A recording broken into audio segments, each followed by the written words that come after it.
গণতান্ত্রিক দল বিএনপি গণতন্ত্রের ভিতকে শক্তিশালী করে এখন পর্যন্ত খালেদা জিয়া, তারেক রহমান আর ভারপ্রাপ্ত চেয়ারম্যানের পিতা শহীদ রাষ্ট্রপতি জিয়া রহমান যিনি স্বাধীনতার ঘোষণা করেছেন, এই আদর্শকে ধারণ করেই আমরা চলছি।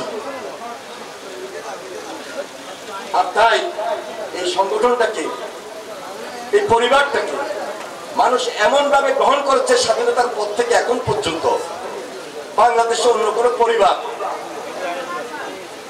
এই দেশের জন্য এত দরদ দিয়ে, এত ভালোবাসা নিয়ে জনগণের সঙ্গে সম্পৃক্ত হয়ে কাজ করেন নাই, পরে উল্টাটা করেছেন বলে স্বাধীনতার পর রক্ষী বাহিনীর অত্যাচারের কথা মনে আছে, ৭২, ৭৩, ৭৪, ৭৫ দুর্ভিক্ষের কথা, দুঃশাসনের কথা, ১৭ বছরের অত্যাচার নির্যাতনের কথা, ফ্যাসিস্ট হাসিনা কিভাবে এই দেশ শাসন করেছিল, কিভাবে ভোট করেছিল এই প্রজন্ম।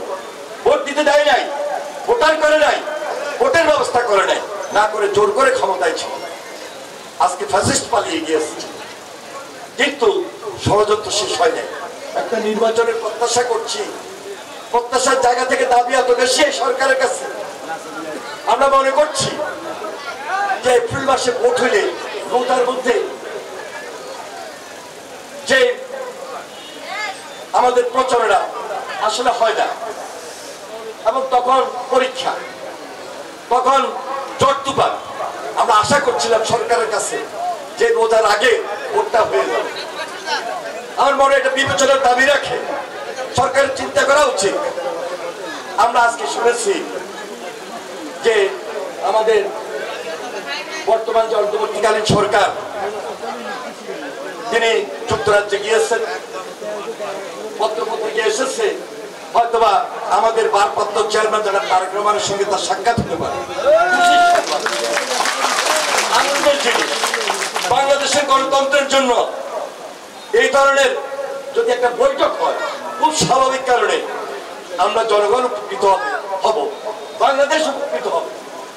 এবং আমরা যে লড়াই করেছি ফ্যাসিস্টের বিরুদ্ধে, আমরা যেভাবে সবাই মিলে ঐক্যের জায়গায় এসেছি, আমরা যেভাবে সকল রাজনৈতিক দল যুগপৎ আন্দোলন করে একত্রিত ভাবে ঐক্য স্থাপন করেছিলাম, সেটা শক্তিশালী হবে।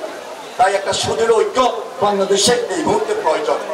সেজন্য এই বৈঠকটি যদি হয়, অবশ্যই বাংলাদেশের রাজনীতির ক্ষেত্রে গণতন্ত্রের ভিতকে শক্তিশালী করতে গেলে সুদৃঢ় ঐক্যটা খুব বেশি প্রয়োজন। কারণ আসন্ন একটা নির্বাচন, এই নির্বাচন যেন সুন্দরভাবে না হতে পারে, সেই জন্য ফ্যাসিস্টরা বসে আছে। শুধু ফ্যাসিস্টকে যারা গাইড করে পার্শ্ববর্তী দেশ, তারাও কিন্তু বসে নেই, ষড়যন্ত্রে লিপ্ত। তাই আমাকে আপনাকে সজাগ থাকতে হবে, সতর্ক থাকতে হবে।